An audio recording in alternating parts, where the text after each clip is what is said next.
The rain hammered the highway as 35-year-old Ryan Cooper knelt beside a stalled SUV, his jacket soaked, his hands slick with oil and rain. He didn't know the woman's name, only that she was stranded, cold, and afraid. When she murmured, "You really don't have to stop," he smiled faintly and said, "Yeah, I do." Before we dive in, drop a comment with where you're watching from, and don't forget to subscribe for more stories like this. Let's begin. The storm came fast, sheets of cold rain slicing through the empty highway. Ryan Cooper gripped the steering wheel tighter, squinting through the blur of water beating against his old truck's windshield. He'd just finished a double shift at the repair shop, every muscle in his body aching for sleep, when the flicker of hazard lights caught his eye up ahead. A black SUV sat half buried in the shoulder mud, its rear tire blown, the driver's door cracked open. Ryan slowed, heart tightening. Most folks in the city drove right past these things. But that wasn't him. He pulled over, stepped out into the rain, and jogged toward the car. The woman behind the wheel looked startled, early 30s, expensive coat, phone pressed to her ear. But the signal was dead, the kind of silence only storms could make. "You okay, ma'am?" Ryan called. She hesitated. I think it's the tire. I already called roadside service, but no one's answering." "Yeah, they won't. Not in this weather," he said, crouching beside the SUV. "Mind if I take a look?" Lightning flashed, revealing his oil-stained jacket and the logo from a small neighborhood garage. She started to protest, but something in his calm, steady tone made her stop. 10 minutes later, the spare tire was on, and her SUV idled smoothly again. When she reached for her purse, Ryan held up a hand. "Don't," he said simply. "You don't pay for kindness." Her eyes widened. "At least tell me your name." "Ryan," he said with a faint smile. "Ryan Cooper." She hesitated, watching him through the rain-streaked window as he waved and turned toward his truck. And for reasons she couldn't explain, she followed his taillights until he vanished into the storm. The storm had passed by morning, leaving the city washed clean and glistening. Ryan stood outside his small garage, wiping grease from his hands as the first customers of the day trickled in, an old sedan needing a tune-up, a neighbor dropping by just to talk. It was an ordinary morning, quiet and predictable, until the black SUV pulled up to the curb. He recognized it instantly, the same one from last night, now spotless, like it had never faced the rain. The driver's door opened, and the woman stepped out, dressed sharply in a navy suit and heels that didn't belong anywhere near oil stains and toolboxes. Ryan straightened, confused. "Morning. Tire holding up?" "It's fine," she said, smiling faintly. "I just came to thank you properly." "That's not necessary, ma'am. I was just passing by." She tilted her head, studying him. "That's what you said last night. But you didn't just pass by. You stopped. Most people wouldn't." He shrugged, embarrassed. Would have felt wrong not to. She walked closer, extending her hand. "I'm Madison Clark." He froze for a moment. The name sounded familiar, and then it clicked. Clark Motors. The logo on half the cars he repaired, the company behind the very SUV he'd fixed in the storm. "Wait," he said slowly. "Clark as in Clark Motors," she finished, amusement flickering in her eyes. "Yes. And it turns out the SUV you fixed wasn't a regular model. It was a prototype, one my engineers said was road-ready." Ryan blinked, realizing what that meant. "You're saying there was a design flaw?" "Exactly. One you caught before it cost us a fortune." She smiled, that CEO poise softening into something almost human. "I don't usually make house calls, Mr. Cooper. But after last night, I had to. I'd like you to come by our headquarters tomorrow." He frowned. "Why?" "Because," she said simply, "people like you shouldn't be fixing what others break from the outside. They should be helping us build better from within." She handed him a business card, embossed, heavy, and impossibly clean against his grease-stained fingers. When she drove away, Ryan stood there staring at the card, the engine noise fading into the hum of the city. For the first time in years, he felt the world turning toward him instead of away. Ryan stared at the card all night. The silver lettering gleamed faintly under the kitchen light. Madison Clark, Chief Executive Officer, Clark Motors. He turned it over again and again, as if it might tell him what kind of person hands a mechanic her personal number. His 8-year-old son, Noah, sat across the table eating cereal, watching him with quiet curiosity. "Dad," Noah asked between bites, "is that another repair job?" Ryan chuckled softly. Not exactly, buddy. More like something different. Different good or different bad? Guess we'll find out. The next morning, he put on the cleanest clothes he owned, a pressed shirt, worn boots, and a jacket that had seen better days, and drove downtown. The Clark Motors building towered above the skyline, a wall of glass and steel that reflected everything he wasn't used to: suits, luxury cars, polished marble floors. The receptionist looked him over, polite but puzzled. "Mr. Cooper? Miss Clark is expecting you." He followed her through the gleaming lobby to a private elevator. When the doors opened at the top floor, Madison Clark was already waiting, poised, confident, and impossibly composed. "Ryan," she said warmly, "I'm glad you came." "Didn't want to be rude," he replied with a half-smile. "Though I'll admit, I don't exactly fit in around here." She gestured toward the panoramic window overlooking the city. "Neither did I once." That surprised him. Madison looked every bit the executive, tailored perfection, calm authority. But there was something tired behind her eyes, a quiet weight he recognized from his own mirror some mornings. She motioned for him to sit. "You noticed the issue with our prototype, the faulty pressure valve. You fixed it without schematics, in the rain, using basic tools. Our engineers missed it entirely." Ryan rubbed the back of his neck. "Just habit, I guess. My dad used to say every machine tells you what's wrong if you listen close enough." Madison smiled faintly. "Then maybe we need someone who still listens." She slid a folder across the desk. Inside was an offer letter. Lead mechanical specialist, Clark Motors. Salary numbers that didn't feel real. Ryan blinked, speechless. "This has to be a mistake." "It's not," she said. "You've got something this place forgot a long time ago, Hart." He looked down at the paper again, hands trembling slightly. Outside, the rain began again, not harsh this time, but steady, rhythmic, like a promise that change was coming. The first day at Clark Motors felt less like walking into a company and more like stepping into another planet. Ryan's boots echoed on polished marble floors as glass walls framed the city skyline. Everywhere he turned, people in tailored suits moved with purpose, fast, sleek, mechanical. They barely noticed him. The scent of espresso and expensive perfume hung in the air, so unlike the grease and oil he was used to. He checked the name badge clipped awkwardly to his jacket. Ryan Cooper, lead mechanical specialist. It still didn't feel real. A young man in a crisp tie appeared from a side corridor. "You must be the new guy." His tone wavered somewhere between curiosity and disbelief. "Yeah," Ryan said, extending a hand. "Ryan." The man hesitated before shaking it. "Evan Mitchell, R&D engineer. Madison told us you'd be joining the prototype team." Didn't realize she meant. He stopped himself just short of saying a mechanic. Ryan smiled faintly. "Yeah, happens a lot." The day unfolded in a blur of introductions, cold stares, and whispered conversations that stopped whenever he walked by. Madison had told him to trust the process, but standing among walls of chrome and digital blueprints, he wasn't sure what that meant.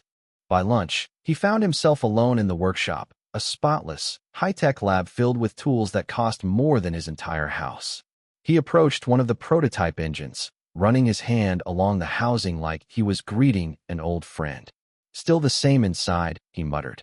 "Metal, pressure, timing. Doesn't matter how fancy it looks." "You talk to machines now?" Ryan turned. Madison stood in the doorway, smiling faintly, holding 2 cups of coffee. "Sometimes they listen better than people," he said. She handed him a cup. "They're not used to someone like you here. But they'll learn." "I'm not sure they want to," Ryan admitted. "Feels like I don't belong." Madison leaned against the workbench. "Neither did I once. My father built this company from the ground up. Everyone here respects the name, not the person behind it. I'd trade half the board for one person who cares about the work more than the title." Ryan looked up at her, surprised by the honesty in her voice. "You build a lot more than cars, didn't you?" She smiled softly. "Trying to." As she turned to leave, she paused at the door. "Oh, and Ryan, I meant what I said yesterday. People like you don't just fix things. You remind others why they started building in the first place." When she was gone, Ryan stared at the engine again. Somewhere deep down, something stirred. Not pride, exactly, but purpose. For the first time in years, he felt like he wasn't patching up broken pieces. He was helping create something that might last. By the second week, Ryan had learned that fixing engines was the easy part. Fixing egos was another story. The prototype lab buzzed with tension that morning. Engineers hovered around a sleek electric motor design projected on the glass wall, voices sharp and clipped. At the center of it all stood Mark Ellis, senior engineer, confident, polished, and clearly not thrilled about Ryan's presence. "So," Mark said, arms crossed, "our new mechanical genius thinks the problem's the torque distribution module." His smirk drew a few chuckles from the team. Ryan kept his tone calm. "Not thinks. Knows. You're losing current because of the reverse polarity setup. The readings don't lie." Mark leaned in, voice dripping sarcasm. "Right. And how many multi-million-dollar engines have you designed from scratch, Cooper?" Ryan didn't rise to it. He'd been around men like Mark before, the kind who mistook arrogance for authority. "Doesn't matter how much it costs," Ryan said, kneeling beside the open panel. "If it doesn't work, it doesn't work." The room fell quiet as he reconnected two wires, adjusted a sensor, and hit the switch. The motor hummed to life, steady, smooth, flawless. The holographic readouts turned green. Ryan stood, brushing his hands. Sometimes you just have to listen to what the machine's telling you. The silence broke into murmurs. Mark's face flushed red. "Lucky guess." "Sure," Ryan said with a small smile. "Let's call it that." Later that afternoon, Madison called him into her office. She stood by the window, city lights spilling across her desk. "I heard about this morning." Ryan sighed. "I didn't mean to make a scene. Just trying to help." She turned, smiling slightly. "You didn't make a scene, Ryan. You made a point. People respect results, even if they don't admit it yet." He shifted awkwardly. "Feels like I'm stepping on toes." "Good," she said simply. "It means you're walking somewhere new." Her words lingered long after he left. That night, as he closed up the workshop, he caught his reflection in the polished hood of the prototype. Tired, uncertain, but different. He thought of Noah asleep at home, of the life he was trying to rebuild one careful step at a time. Maybe this wasn't just a job. Maybe it was the start of something bigger, something he hadn't dared to hope for in years. And somewhere on the 20th floor, Madison Clark looked out over the city, a faint smile in her eyes. For the first time in months, she felt like the company she led was finally alive again. The following week, Ryan's routine was shattered by a short message on his work tablet. "Conference room A, 10 a.m. Presentation attendance required. M. Clark." He thought it was a mistake. Mechanics didn't sit in on board presentations. But at exactly 10, Madison herself appeared in the lab, heels clicking, expression unreadable. "Come with me," she said simply. The elevator ride was silent except for the hum of motion. Ryan adjusted his jacket, feeling painfully out of place beside her sharp confidence. When the doors opened, he found himself stepping into a world of polished glass and designer suits. The Clark Motors executive boardroom. "Madison," one of the directors began, frowning. "Why is he here?" "Because he's the reason the prototype in this presentation works," she replied, cool and steady. That shut them up. Ryan stood near the wall, trying to disappear while Madison commanded the room. Her voice was calm, her timing precise, and her data airtight. She unveiled the new hybrid engine concept, the same one he'd helped fix, and the holographic render pulsed to life behind her. When she said, "This design was perfected under the guidance of our new lead mechanical specialist, Ryan Cooper," every head turned toward him. Ryan froze. "Ma'am." "Mr. Cooper," Madison said, gesturing for him to speak. "Tell them what you told me, about listening to the machine." He swallowed hard, every instinct screaming to stay quiet. But her eyes held his, steady, encouraging. "Engines are like people," he began slowly. "You can't fix them if you don't understand what broke them. You can change the design 100 times, but if you don't care about the purpose behind it, you're just building noise." The room was silent. Even Mark, sitting near the back, said nothing. Madison smiled faintly. "That's exactly what this company needs. Less noise, more purpose." As the meeting ended, applause rippled through the room, polite, hesitant, but real. Ryan didn't know where to look. When the last executive left, Madison turned to him. "You handled that perfectly." He exhaled. "I thought I was going to pass out." "You didn't," she said, smiling. "You stood your ground." For the first time, Ryan saw something shift in her, the sharpness softening into quiet warmth. And for a moment, Standing by the panoramic window overlooking the city, two people from opposite worlds shared the same rare feeling: respect. Outside, the clouds had cleared. The city shimmered below them, bright and endless. By the end of the month, Ryan had become something of a quiet legend in the halls of Clark Motors. People who once ignored him now whispered his name in the cafeteria, some with respect, others with resentment. He didn't care much for either. He just came to work, fixed what needed fixing, and went home to Noah, whose proud grin every evening meant more than any praise.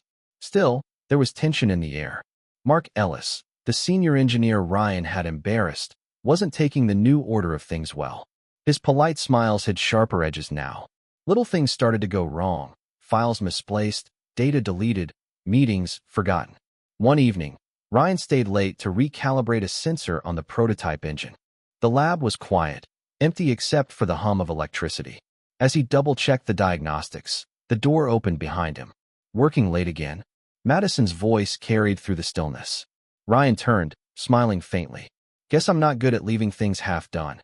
She stepped closer, her heels soft against the floor. "You remind me of my father," she said. "He used to stay in the shop until dawn. He said real craftsmanship doesn't punch a clock." Ryan nodded. "My dad used to say the same, though he didn't have a fancy office to sleep in after." That earned a quiet laugh from her, the kind that came rarely but stayed in the room like a memory. Her laughter faded as she leaned against the workbench, watching him work. "You've changed this place more than you realize," she said. "People are talking again, about innovation, purpose, things I thought we'd lost." He shrugged. "All I did was fix an engine." Her eyes softened. "You did more than that, Ryan. You reminded us why we build." For a moment, the air between them stilled. The world outside the glass walls, the city lights, the hum of traffic, all faded to a quiet hum. Then the door opened again. Mark stood there, holding a stack of reports, his expression unreadable. "Sorry to interrupt," he said smoothly. "Didn't realize there was a private meeting." Madison straightened immediately. "It's fine, Mark. What is it?" He placed the files down a little too firmly. "Quarterly reports. Thought you'd want to see them before the board meeting tomorrow." "Thank you," she said, tone cool. As Mark turned to leave, his eyes met Ryan's, sharp, calculating. A silent warning passed between them. When the door closed, Ryan exhaled slowly. "Something tells me he's not bringing coffee tomorrow." Madison smiled faintly, though her voice carried a hint of worry. "Just focus on the work. I'll handle the politics." He nodded, watching her leave.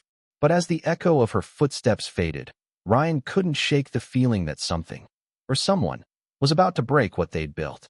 The storm returned that night, not outside, but inside Clark Motors. Ryan arrived early the next morning to find chaos in the prototype lab. Screens flashed red warnings, alarms buzzed, and engineers scrambled from station to station. The main prototype, the engine he'd spent weeks refining, sat silent and dead under the harsh white lights. "What happened?" he asked, setting his coffee down. "System override," one technician stammered. "The diagnostic code's corrupted. We can't even open the main interface." Ryan's pulse quickened.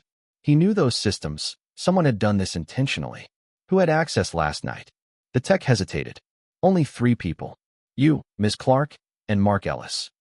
Ryan's jaw tightened. He didn't say anything, just rolled up his sleeves and knelt by the console. His hands moved fast, tracing the wiring, bypassing the lockouts, breathing life back into the silent machine.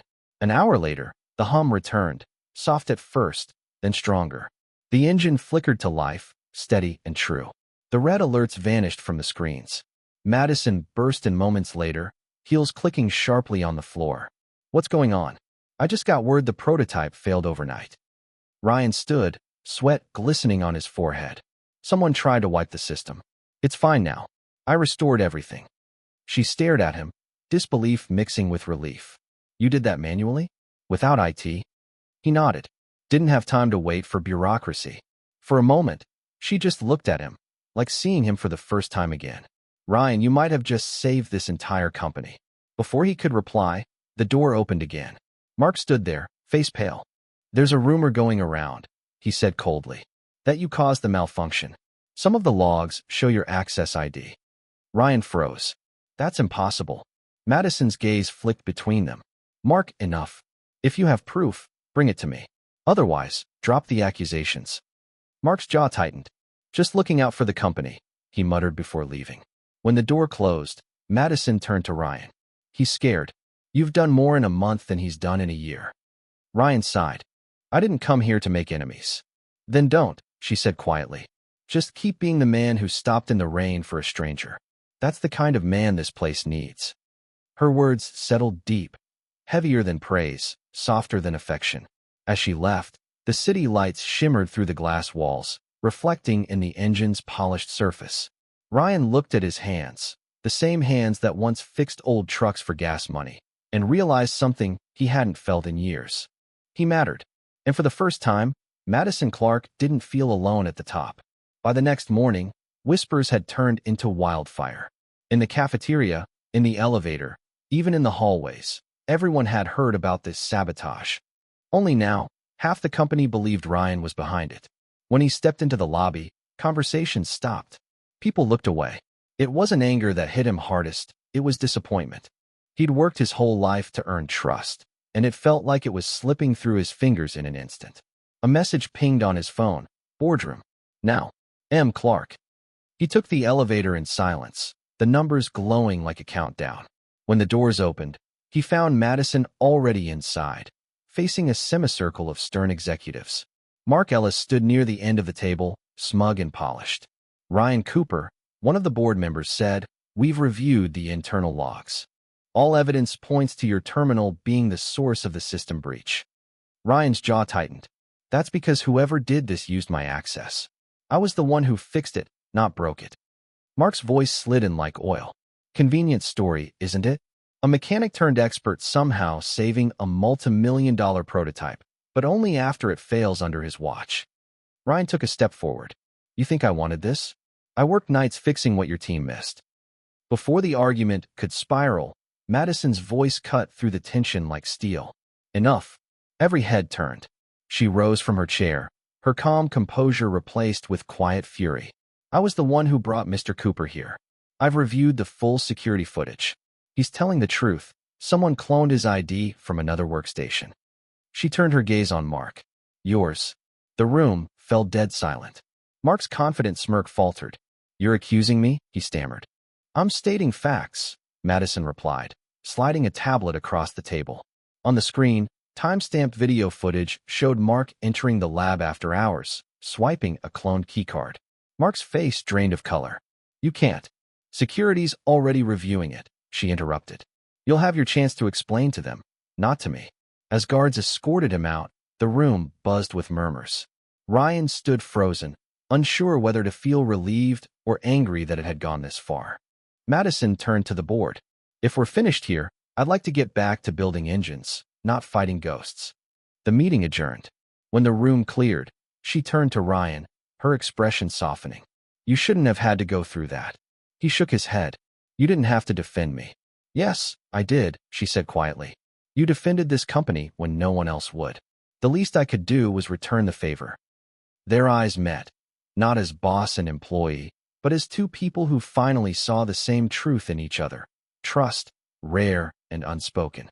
Outside, thunder rolled again, distant, promising. But this time, neither of them looked away. The weeks that followed felt like sunrise after a long storm. Clark Motors buzzed with life again. The prototype, rebuilt and perfected, was finally ready for unveiling. Engineers moved with purpose, laughter returned to the halls, and for the first time in years, even Madison looked less like the untouchable CEO and more like someone breathing again. Ryan stood backstage at the company's main event hall, adjusting the collar of the same old jacket he'd worn the night he found her stranded. Noah sat beside him, fidgeting excitedly with a miniature model car Madison had sent him that morning. "Dad," the boy whispered, eyes wide. "Is she really going to talk about you?" Ryan smiled faintly. "Guess we'll find out soon." Out on stage, the lights dimmed. Madison stepped forward to a wave of applause, her voice clear and steady through the speakers. "Tonight," she began, "we unveil not just a machine, but a reminder of what we stand for. Innovation built on integrity. Technology guided by heart." The massive curtain dropped, revealing the gleaming hybrid SUV, their newest flagship model. The crowd gasped, cameras flashing. Then Madison smiled and said, "But this moment wouldn't exist without one man. Someone who reminded us that true progress starts with compassion." Her eyes searched the crowd until they found him. "Ryan Cooper, would you join me on stage?" Ryan froze. The audience turned. Noah grinned, whispering, "Go, Dad." He stepped out, awkward under the bright lights, but Madison's smile steadied him. She turned toward the audience.